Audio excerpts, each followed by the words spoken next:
Welcome to Intentional AI, the podcast where we chat about becoming more productive through the intentional use of artificial intelligence. I am here with my good buddy, old pal, Mr. David Sparks. How are you? I'm doing well, Chris. Looking forward to doing episode 2 of our new podcast together. We made it to number 2. Yes, we doubled it. Is officially, we doubled. So next 4, 8, we're doing the doubling integers, I see. I guess. Why not? Yeah, why not? It's our podcast. We can do it however the heck we want. But probably syntax is important. But welcome back to the show, everybody. And thank you so much for all the good feedback from the first episode. We didn't even talk about much practical. We just kind of gave a lay of the land for the show. But still, the feedback was so fun to receive, and people seem to be really into this direction where it's not about hype, not about doom, it's about the practical, tactical stuff you can do with this AI technology. Yeah, and it's evolving every week. Today we're going to talk some basics, but we're also going to talk about the news from Cupertino with Apple's new Siri AI initiative and what we think about it and how that fits into intentional use of AI. Yes. You have in the show note here, David. David clarifies quote-unquote robot. I was curious what that meant. Yes, Chris, I have the very first point of clarification in the show. Oh, nice. Yes, I do.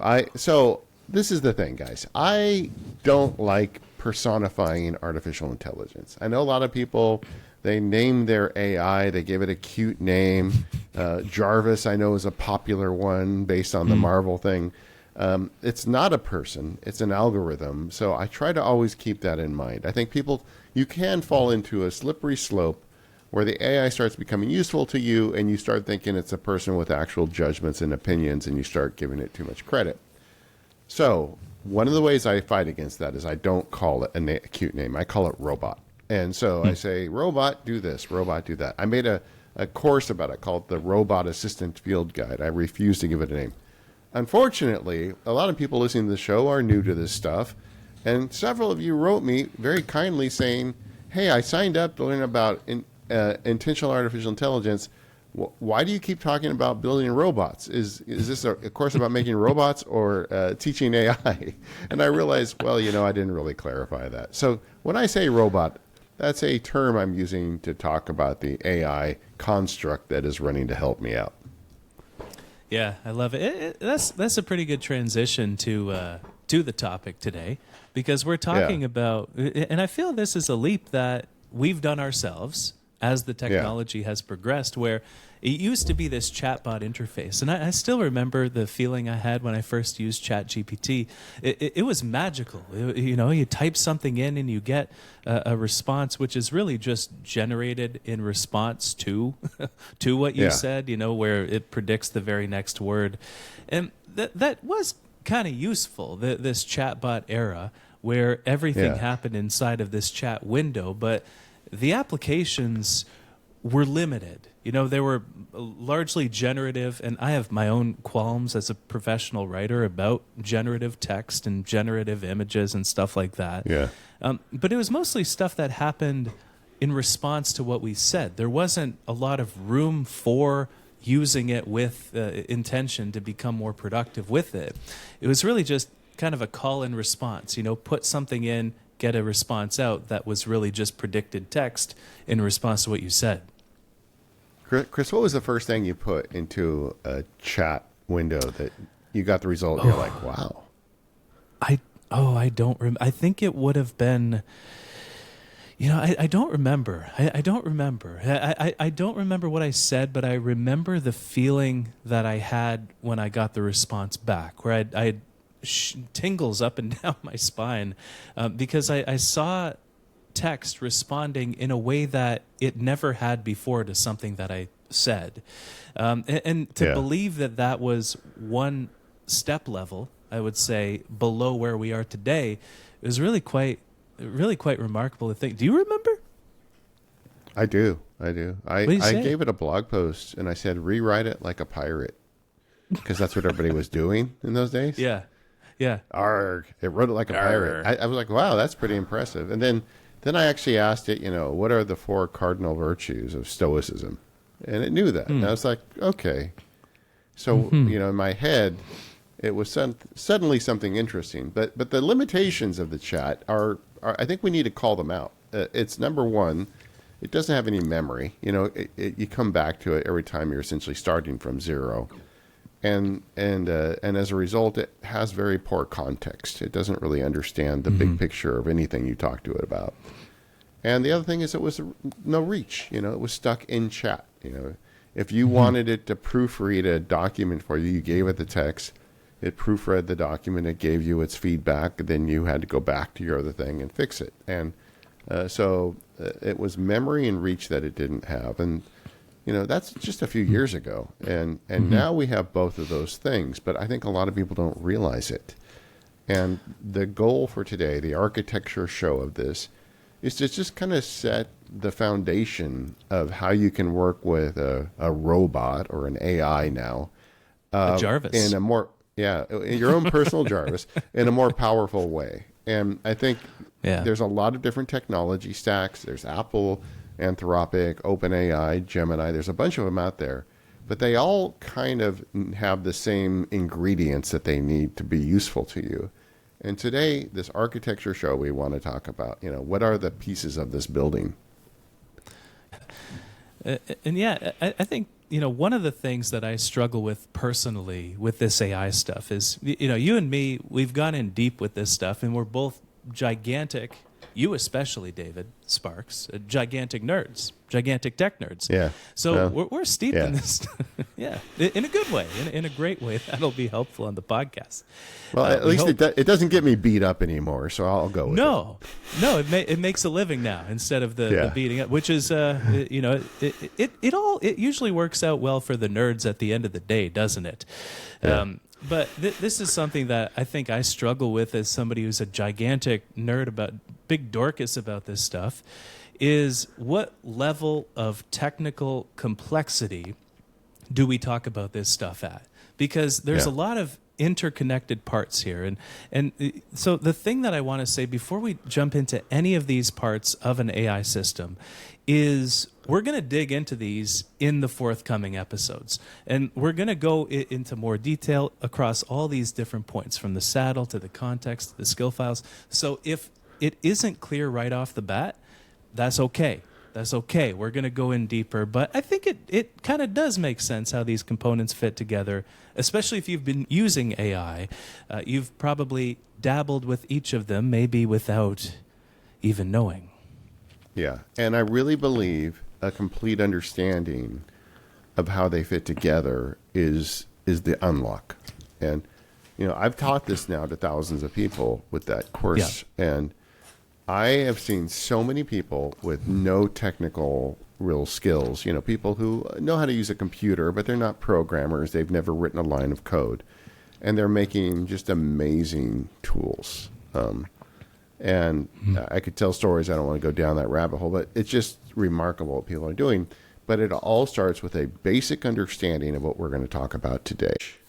We've talked about using the chat, but the real power in this stuff is escaping chat. And I can tell you from teaching this to a lot of people, you don't have to be technically proficient to do that. That's the real democratizing force of AI, frankly, is once you understand the basic structure we're going to talk about, it can be applied in a lot of contexts. People use it with Claude Cowork.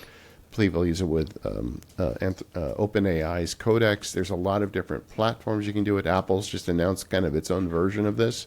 But you need to understand the building blocks of useful AI, and that's what we're going to try and talk about today. Just set a very kind of basic understanding of them.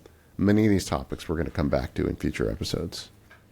Yeah, I love it. And we're going to start with the harness, which I've been calling a saddle, but harness is the common nomenclature for it.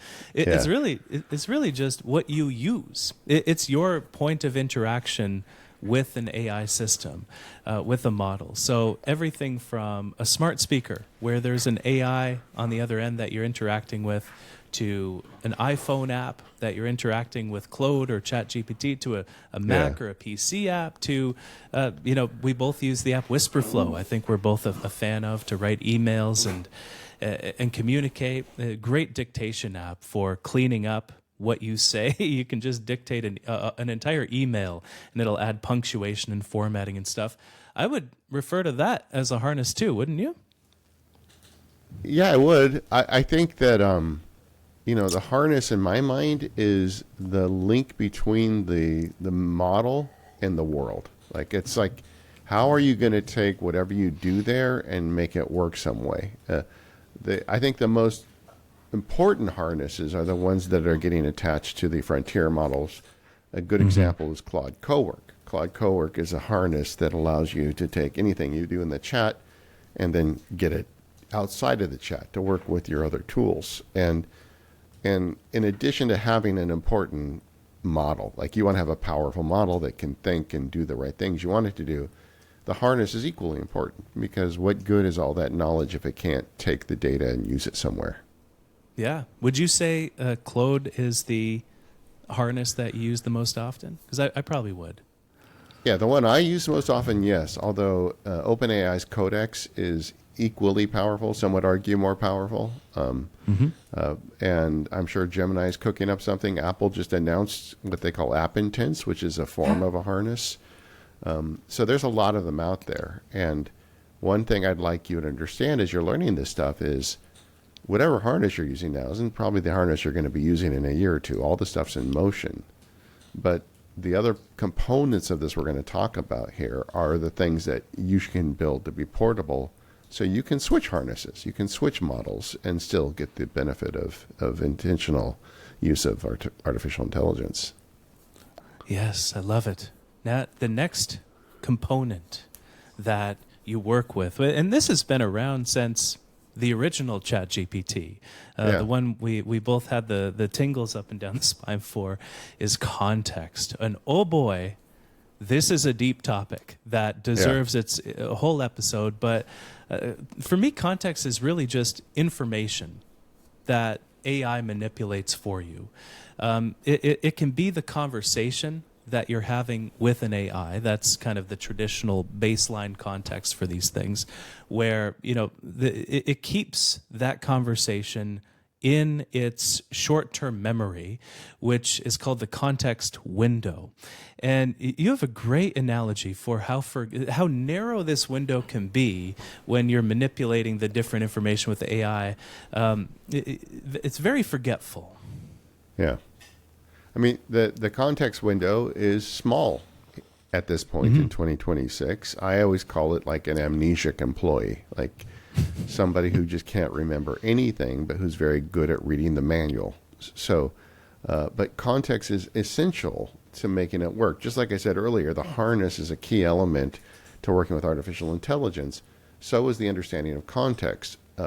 You can have the most powerful model in the world, but if it doesn't have context, the results are going to be garbage. And you have to really come to this thing holistically. Do I have the harness?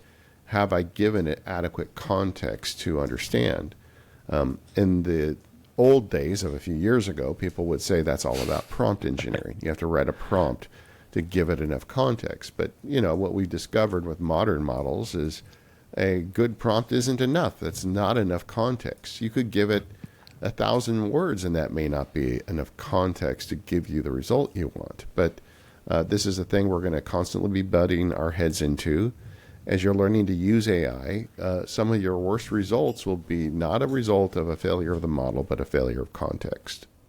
And so data literacy almost and information management, I think, is key here. When context can be any data from your conversation that you're having with an AI to CSV files that you're importing into, to transcriptions of conversations that you have with people. So one of my favorite things to do is when Arden and Arden is my wife, when we're chatting about a problem that we're working with AI to solve, like planning our meals for a week, what we'll do is we'll just, we won't let the good context go to waste. We'll pull up a voice memo on my iPhone, and then we'll record it. We'll run it through an app called Mac Whisper just to get that text to feed back to the model that will create actions out of it. And the folders that you work inside of, if you use Claude Cowork, that gives it access to all this beautiful, juicy context that you can then use to manipulate and reference and essentially have, memory is kind of a different thing entirely. But context, you can pull that into the current working memory, the current context window to be able to manipulate it in the moment. And so, interviews are a great way to generate context as well. We'll talk about this in the context episode, but a quick little thing, if you're using this stuff already, is have it interview you in order to generate context about what you want to accomplish when you're engaging with it for something. And I'll chat about this in a little bit with the health goals that I have AI do for me. But getting good context into the AI model, into the harness, so it has a clear understanding of what you're trying to accomplish, the intention that you have with using the model, as well as just the data around the problem that you're trying to solve. It's critical, but it does have a very short-term memory. But we'll get into that in the context conversation. Yeah. I mean, like I said, we're going to do a show on that because I think it's important. But if you just take from this conversation, understand that context plus harness plus model, you're bucks ahead. That's where people need to be thinking, and that leads to the next kind of related topic that Chris just mentioned is memory. And one of the things we didn't have with the traditional chatbot was memory, but with this new world we live in, memory is accessible. And the way I do it primarily is with text files. And so because you've got a harness that can see files on your computer, that gives you a mechanism to give it built-in memory. And the way I teach it in the Robot Field Guide, but there's different ways to do this, is just have a folder full of text. And you tell it every time you learn something new, write it down. And the robot or the AI will write thousands and thousands of words of, in essence, context into this memory. And there's two categories of it, really, in my mind. There's the skills, like the mechanics of how to do something on your computer for you, like how to write an email or how to check a box on a website. And then there's another piece of it that's just like reference materials. Last episode I talked about how I moved my Max Sparky community over to Circle. One of the first things I did was tell my robot to read all of the support documentation for the Circle platform and create reference files on my local drive with these text files of how it works. So in the future, when I ask you to do something to Circle, you've got your own built-in reference there. You don't have to go check it on the web. But that's the kind of things we do. Skills plus reference equals memory. And the fact that you've got a harness that can get you to those local files means you can have a nearly unlimited memory. Make sense? Yeah. It's great. And the final component. One more system. Before we get there. One more thing I want to say. Okay. Just to make the point, I talked about the amnesiac employee earlier, and this is the solution to amnesia. If you've got an employee that forgets everything, you have to make a really thorough set of employee manuals, and every time you give that guy a job, you say, go read the manual on that. And that's what the AI essentially does when you build that memory. So you say, okay, I want you to go put a blog post up, or I want you to go fill out the monthly expense report. It'll go and read the manual, the skills and the reference documents you've given it, and it will do it right every time because it will read the manual every time and follow it to the letter. So the memory is just like kind of a key piece of that. Yeah, and having some sort of, something that I find really helpful is having some reinforcement loop around the skill file as well. Because, it'll be great. Well, we'll see how great it ends up being when these robots, when these algorithms can do that recursive learning loop for themselves, when they make a mistake and then they have enough awareness to think, okay, I need to fortify my skill file so I actually don't make this mistake again, and I find a cleaner, critical path to accomplish this objective that I have that David or Chris or whomever wants to do. And so, but until then, this is on us, that recursive learning. And so something simple that you can do is fortify those skill files when you see it make a mistake. when you see a better way to do something, really just have that recursive loop yourself. Ask it to fortify the skill file with what it learned. Ask it to audit its skill file to figure out if there's any improvements that it can make to become more efficient about something.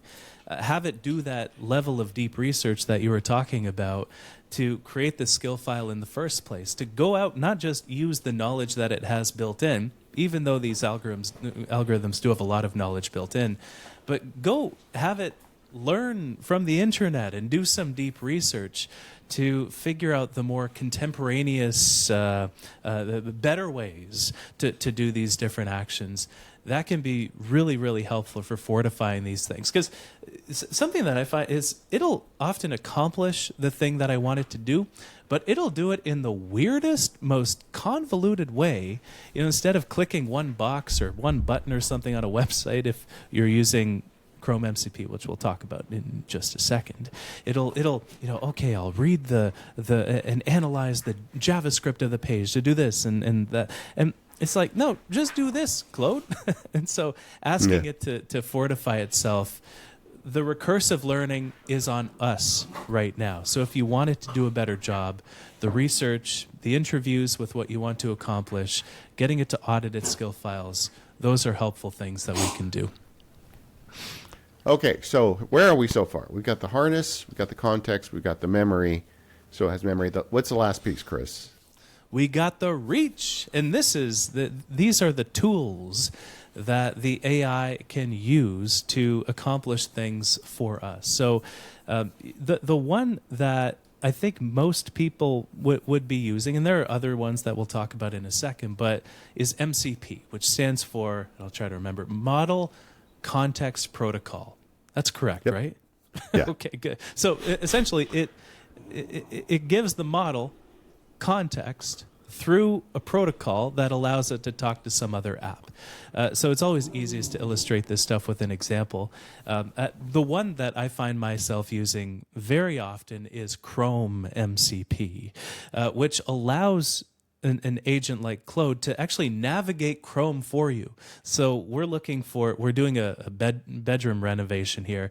And so I asked, and I don't know about you, David, but whenever I have to look at these pages with hundreds of pictures of lights on them, my eyes glaze over on a very just fundamental level. It's exhausting. And so I asked Claude, interview me about what kind of light I want for this bedroom. I don't know what the optimal one would be, but I want you to work with me to find the one that would be optimal, and then go find it for me. I don't know what keywords I would need to type into. Etsy is where we ended up finding it. I don't know what keywords I need to type in. I don't know the different styles. I don't know the lay of the land of what is just out there. So interview me about what I want to generate enough context to be able to use the MCP through Chrome to navigate Etsy and look at the images that are on there and select the top 10 options for me. I think I did top 3 because I didn't even want to go through 10. But it's a very simple way that allows it to connect with a different app. But there's ones for Chrome, there's ones for email applications, there's ones for Todoist is one that I use as well, which is a to-do list app, where you can ask, okay, what's my day like today?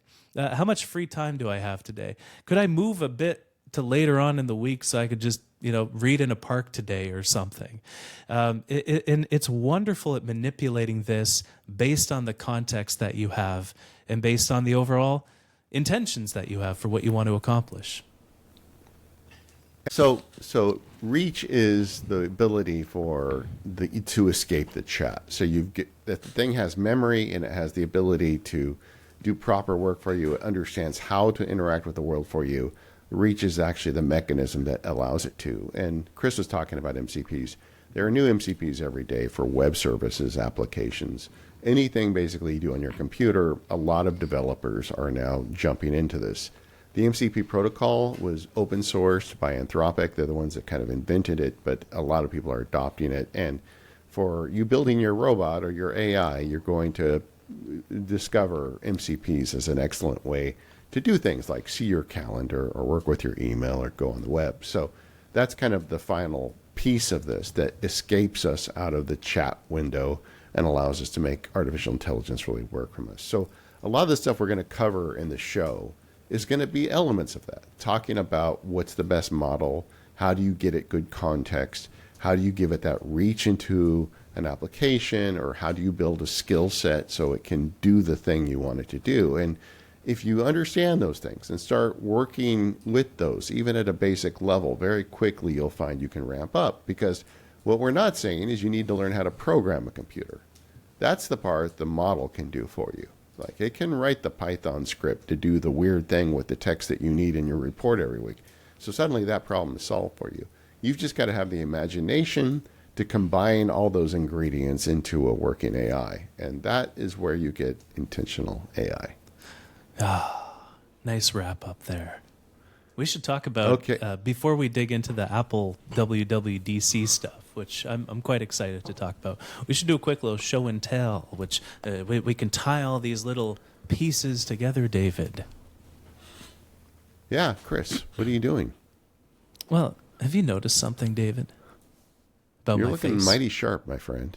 Yeah, you look at that jawline. Well, people can see it on the YouTube. No, I'm just kidding. This is something I've learned. If you make your beard longer at the chin, it gives the illusion that you have a sharper jaw. But that's beside the point. So health has always been a weird thing for me because I have so many different goals when it comes to my health. So I want to rebuild my cardiovascular system. I want to lose a bit of body fat every week. I'm kind of at the end of that fat loss journey. I want to gain some lean muscle mass, I want to barely fit into the frame on our YouTube video, David. There you go. No, I'm just kidding. I think we can just use a wide angle at that point. No, that would be intense. But I also want to enjoy life. I want to enjoy the odd caloric surplus. I love a good feast, but I also don't mind fasting a little bit. And I want to time the workouts that I have for cognitive performance. And so the challenge when it comes to the health goals that I have is I've always wanted too much. I've always wanted to do too much. And often the different things conflicted with one another. So I thought, okay, there's this Claude thing. I've got all these different parts. I've got the I'll try to tie it back here. I've got the harness. I've got the context. I've got the potential memory, the skill file, and the reach here. How can I integrate all these together to actually achieve these goals? And so what I did, and we're going to jump into a skill file here. I won't share it, but I'll share what it does. I programmed and had it do the deep research on all these different goals and generate a report for me based on for what I would need to do in order to achieve every single one of these things optimally. And this is something that I think is a helpful frame often is everything that I find that I end up using AI to do for me is an optimization equation of some sort. We're trying to find the optimal path forward, the optimal solution. Even if you're hunting for a product, you're trying to find the optimal product that fits with your budget, your constraints, essentially. And so this is what I wanted it to do. So I programmed it to be a world-class health coach that integrates all these different goals together. Had it do deep research into all the different goals and interview me about what I wanted my life to look at like, my actual days to look like in order to achieve these goals.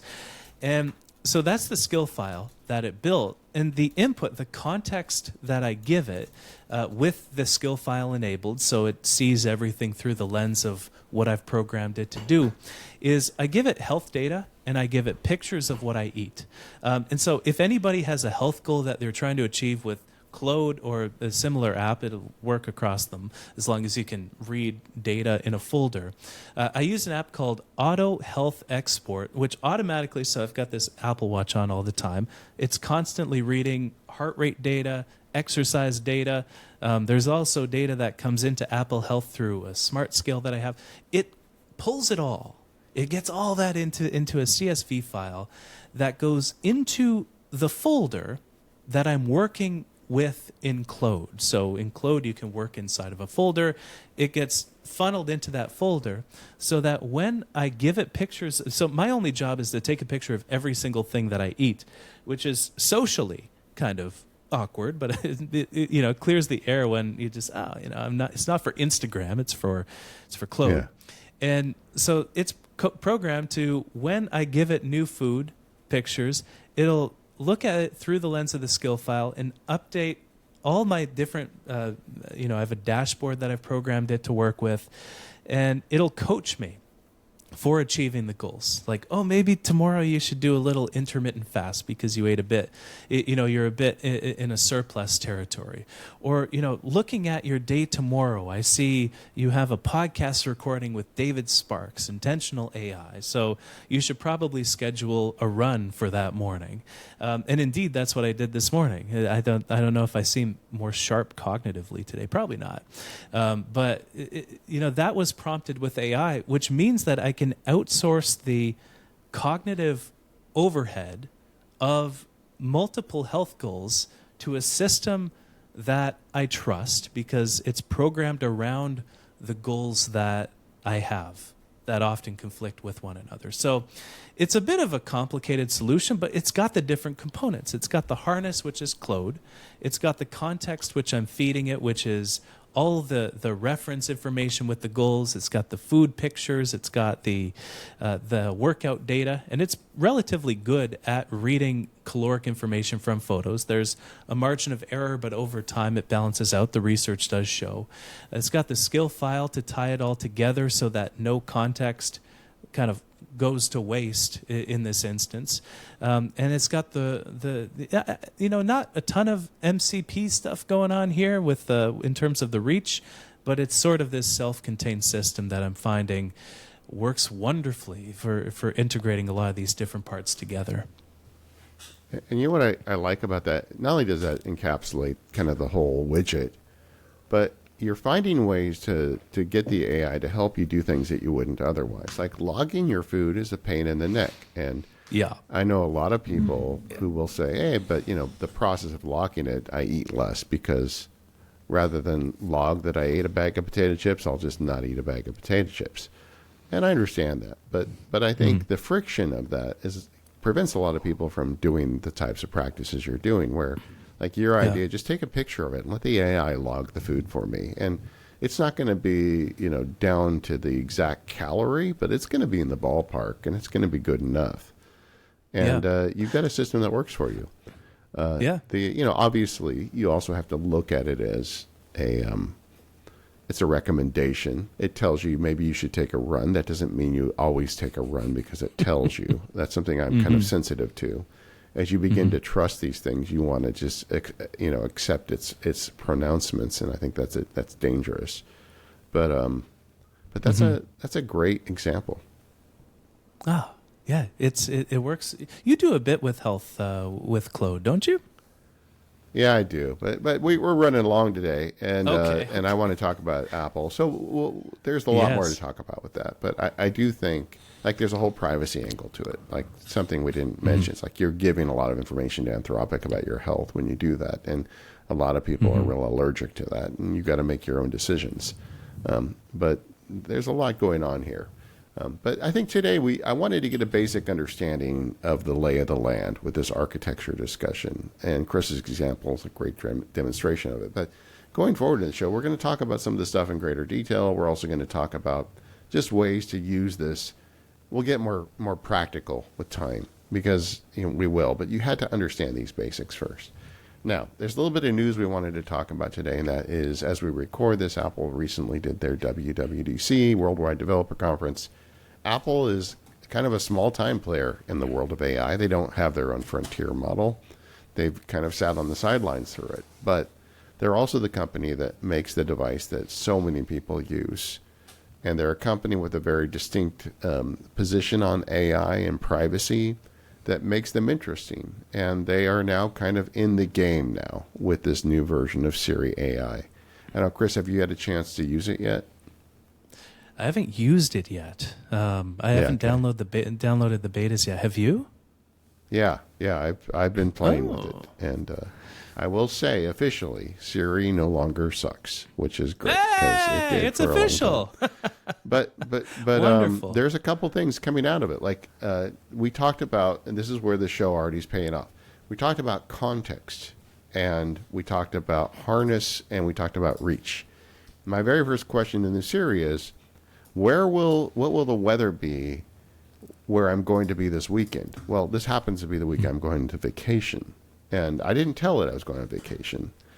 And it's told me, hey, the weather in Hawaii this weekend will be in the low 80s. That was its answer. It looked at my calendar. It saw where I'll be. It got the weather. It gave it to me. So even Apple, which has been standing back on some of this, they get it. And they're building context, knowledge, and reach into Siri. And that's what we needed. Yeah, and something that I love about their approach, and there's one line from the keynote that really stuck out to me, which is that they don't want to do AI for the sake of AI. And looking at a lot of the AI stuff that's out there, it feels of that nature. But to me, this is what has always drawn me to Apple things, is they seem to have taste with the things that they do. And to me, taste with AI is really about that practical, tactical layer where it makes this difference in what you do every single day. It's the little things. It's tidying up and organizing your tabs, for example, in Safari. That, to me, that's incredibly useful. If you have 100 tabs open, it'll group them all by, what you're focused on. Automatically updating your password. So, when you scroll through the password list that you have, you see, oh, this one's been compromised. This one's been, that's always made me feel guilty about not updating my passwords. But now there's one button that you can click and it'll agentically go through and update your passwords for you. Even just Siri's voice, making it, more or less enthusiastic, faster or slower. I want to crank that puppy up all the way to the right in terms of how fast it is so I can save more time. Describing Siri shortcuts so you can create shortcuts just with your voice.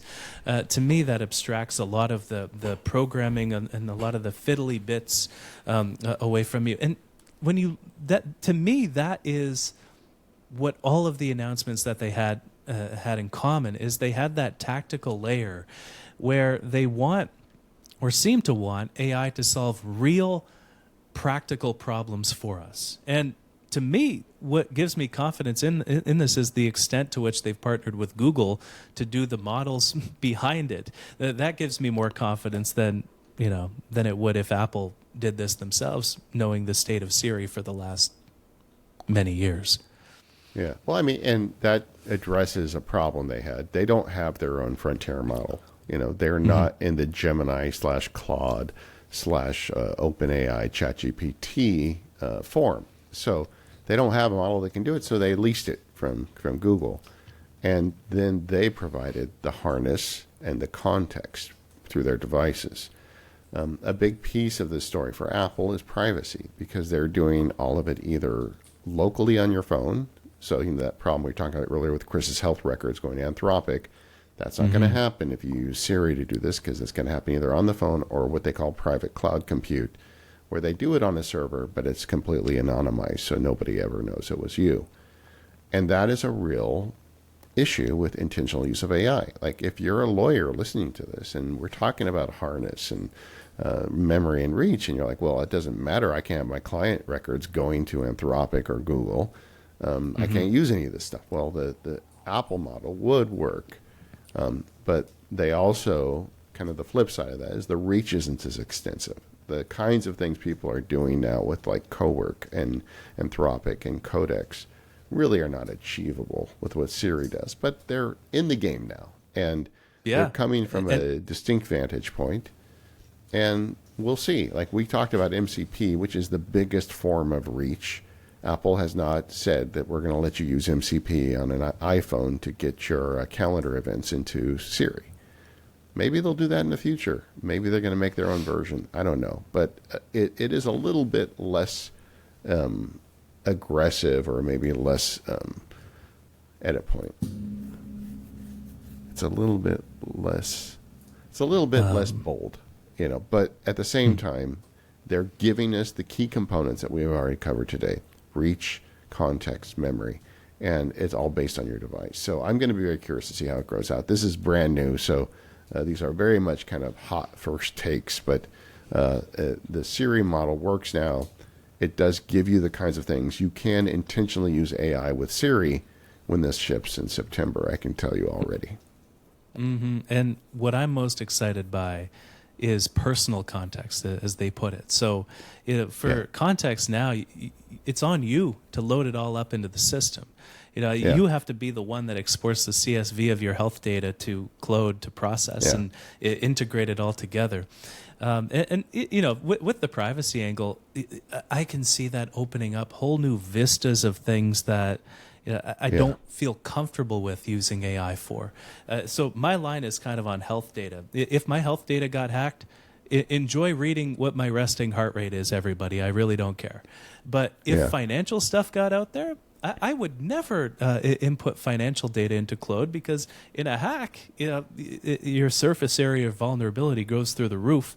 But if whether it's on a private cloud, which I would trust because of Apple's privacy history, whether it's local processing, which I'm also really excited by, the fact that they're iterating on their local models, so you can do it all, and they're adding features for developers to be able to run local models on your computer and your phone and things like that.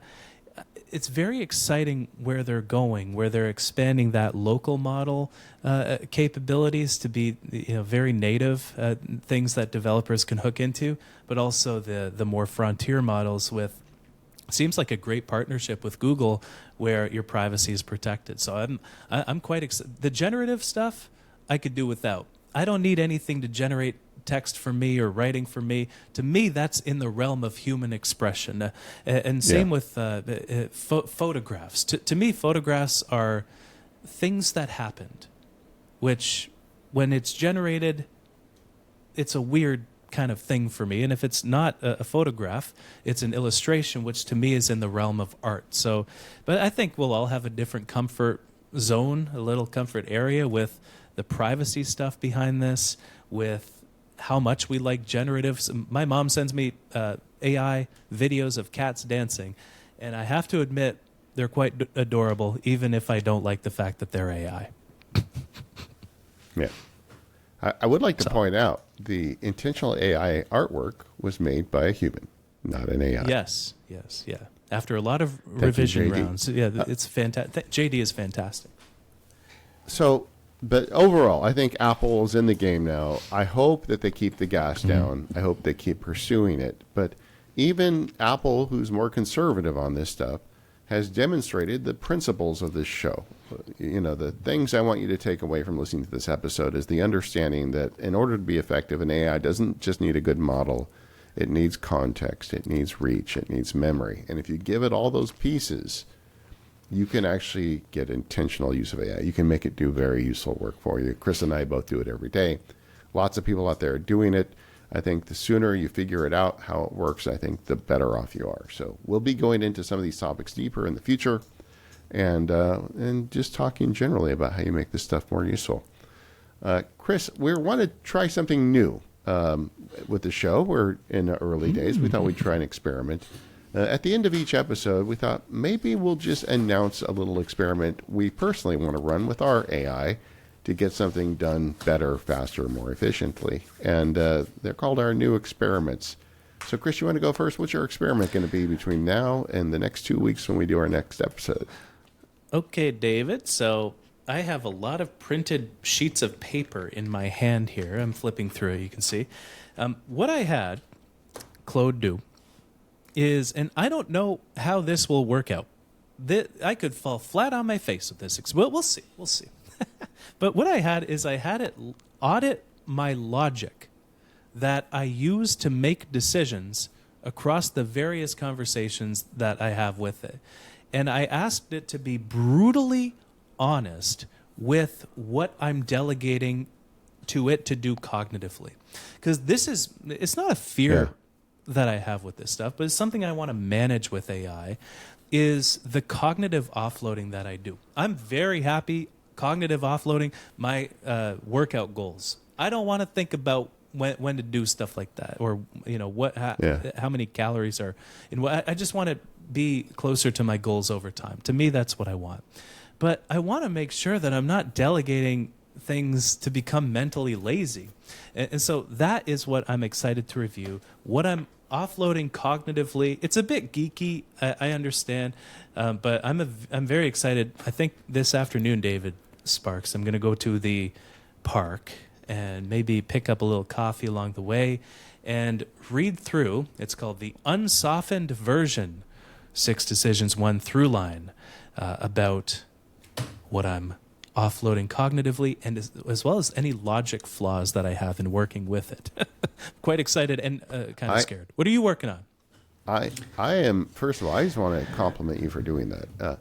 I feel like you are more comfortable with cognitive offload to the AI than I am. I am very skeptical of the AI's ability to give judgment and opinions, and I don't really let it make decisions for me almost to any degree. And you're more willing to do that. And I'm not saying that as like a backhanded compliment. I think it's something that a lot of people are doing, but taking the time to audit the process and like really think about it seriously, I think that's important. I'm glad you're doing it. I'm looking forward to you sharing how that goes. And maybe in the next episode, you can explain a little bit how you set that up for people that want to do the same experiment at home. Yeah. My experiment I want to run is I'm getting more comfortable with what they call scheduled tasks. So we talked about the whole harness, but one of the things that Claude Cowork gives you the ability is to run a task at a certain time. And I'm getting more comfortable with it handling like some of my customer support requests if somebody has a password reset or whatever without me. And as it's getting more confident that I want to experiment with making that more automated where like at 3 a.m. it just looks at email. If there's anybody that needs a password reset, do it and send it to them. And I don't need to be involved. So I'm giving the robot more power to do things autonomously, which is, for me, a bit of a slippery slope and things I want to be careful that I don't go too far down. But it's an experiment I want to run, and I'll report back in 2 weeks. I know we ran a little long. We're trying to keep this to a 30-minute show, but there's a lot going on, and I think this architectural explanation is really important to understanding what we're talking about. So thanks for sticking with us, gang, and thanks for listening to the Intentional AI podcast. See you in 2 weeks, everybody.